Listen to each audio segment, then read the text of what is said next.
Halo Sobat Basket, kembali lagi ke program bola basket kesayangan kalian, Haki TV Basket. Kalau pada bahasan sebelumnya kita sudah mengetahui beberapa bintang NBA yang dibayar terlalu murah, sekarang kita akan membahas tentang pemain-pemain NBA yang performanya biasa saja atau bahkan jelek, namun mendapatkan gaji selangit bak seorang bintang.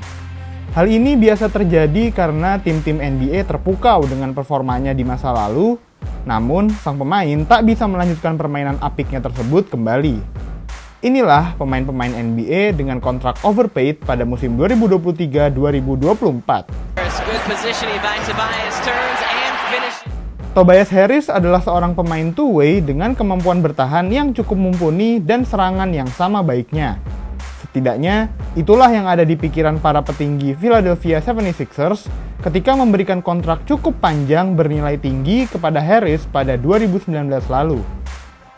Harris menandatangani kontrak besar berdurasi 5 tahun dengan total nilai $180 juta atau setara dengan 2,8 triliun rupiah. Langkah tersebut terlihat masuk akal di awal, karena Harris menunjukkan performa konsisten dengan mencetak rataan 19 poin per game dan merupakan pemain bertahan yang bisa diandalkan.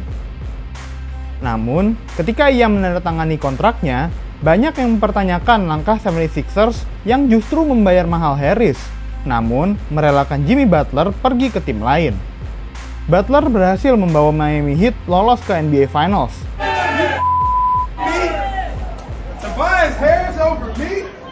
Sementara Harris performanya justru menurun dan 76ers beberapa kali gagal di babak playoff. Pada musim 2023-2024 saja, ia hanya bisa mencatatkan 16,9 poin per game dan 6,1 rebound per game. Kurang meyakinkan untuk pemain yang dibayar hampir $40 juta semusim. Gordon Hayward, first touch of the preseason. Mungkin cukup mengagetkan melihat Gordon Hayward berada dalam daftar ini, mengingat ia sebelumnya sudah merupakan seorang pemain bintang yang selalu bisa diandalkan oleh tim. Bersama Utah Jazz dan Boston Celtics, Hayward adalah veteran yang memiliki peran penting di tim.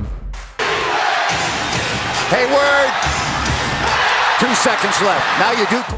Ketika pindah ke Charlotte Hornets pada 2020 lalu, ia juga diharapkan bisa menjadi veteran yang bisa memimpin tim ini dengan pemain muda yang juga baru di draft, LaMelo Ball. Dengan harapan yang tinggi, Hornets menyodorkan kontrak masif juga kepada Hayward, berdurasi 4 tahun senilai $120 juta atau setara dengan 1,8 triliun rupiah. Sayangnya, pada musim-musim selanjutnya, Hayward terkendala masalah cedera, yang menyebabkan waktu bermainnya berkurang secara signifikan. Bahkan, baru pada musim 2022-2023, ia bermain mencapai 50 pertandingan dalam satu musim. Ketika sehat pun, Hayward tidak bisa membuktikan dirinya pantas mendapatkan kontrak besar, dan hanya mencetak 16,7 poin per game pada 3 musim pertamanya di Charlotte. Pada musim 2023-2024 yang merupakan musim terakhir dalam kontraknya, ia mencatatkan 14,5 poin per game, 4,6 assist per game, dan 4,7 rebound per game setelah bermain pada 25 pertandingan. The floor, Buddy Hield goes to the hoop that time. Rudy takes it to the glass and Mungkin tak ada penurunan signifikan dalam permainan Rudy Gobert.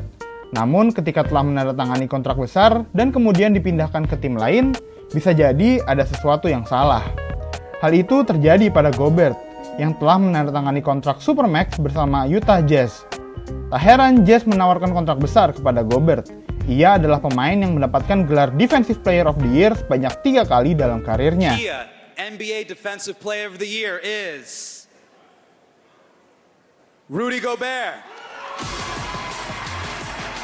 Masuk akal jika seorang pemain sekali Gobert dengan pencapaian yang telah ia raih mendapatkan kontrak selama 5 tahun senilai $205 juta atau setara dengan 3,2 triliun rupiah. Namun pada 2022, Gobert justru di-trade ke Minnesota Timberwolves yang akan bergabung bersama center berbakat lainnya yaitu Karl Anthony Towns. Dengan Towns, Gobert, dan juga Anthony Edwards, Timberwolves digadang-gadang akan menjadi penantang kuat untuk babak playoffs. Sayangnya, musim pertama Gobert bersama Timberwolves tidak berjalan lancar. Performanya justru menurun dan timnya gagal lolos dari babak pertama NBA Playoffs. Gobert mencatatkan rataan poin terendahnya sejak 2016 yaitu 13,4 poin per game, rataan rebound terendah sejak 2018 yaitu 11,6 rebound per game, dan rataan blok terendah sejak musim rookie-nya pada 2014 yaitu hanya 1,4 blok per pertandingan. Pada musim 2023-2024, Gobert akan mendapatkan gaji senilai $41 juta yang membuatnya menjadi center dengan bayaran termahal kedua di NBA musim ini.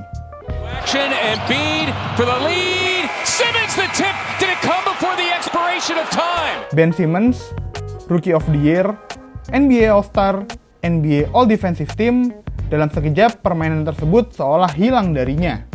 Simmons awalnya memang seorang prospek yang menjanjikan, dengan kemampuan bertahan di atas rata-rata dan IQ basket yang terlihat tinggi di lapangan. Ia menjadi pion penting Philadelphia 76ers selama beberapa musim.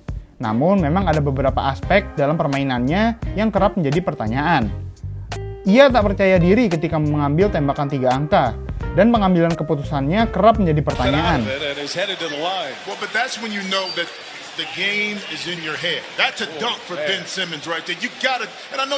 Namun, ia tetap memperlihatkan kemampuan yang layak disebut sebagai NBA All-Star. 76ers pun akhirnya mengganjar Simmons dengan kontrak besar setelah masa kontrak rookie-nya habis pada 2019, yaitu berdurasi 5 tahun dengan total nilai $177,2 juta atau setara dengan 2,7 triliun rupiah. Permasalahan mulai muncul ketika Simmons berseteru dengan front office 76ers ditambah dengan cedera punggung yang juga ia alami.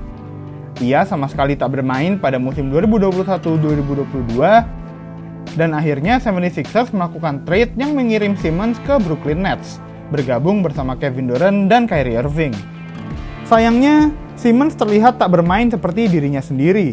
Performanya turun drastis, bahkan hanya mencetak kurang dari 7 poin per game selama musim 2022-2023. Padahal pada musim 2023-2024, Simmons akan kembali menerima gaji tinggi dengan nominal $37,8 juta yang bahkan akan naik lagi pada musim depan yaitu $40 juta. Trying out new things, trying to get some rhythm with this team. And then naturally, Dan selama musim ini berlangsung, Simmons belum memperlihatkan tanda-tanda ia kembali bermain selayaknya kontrak besar yang ia raih. Simmons baru bermain dalam 6 pertandingan saja musim ini dan mencetak 6,5 poin per game dan 6,7 assist per game. Kontrak ini masih mengikat Simmons hingga 2025. Ia harus bisa mengembalikan permainannya seperti sebelum cedera untuk bisa membuktikan dirinya pantas di gaji tinggi. Kalau kalian suka dengan konten basket seperti ini, jangan lupa like, komen, dan subscribe channel Haki TV Basket agar tak ketinggalan bahasan-bahasan menarik lainnya.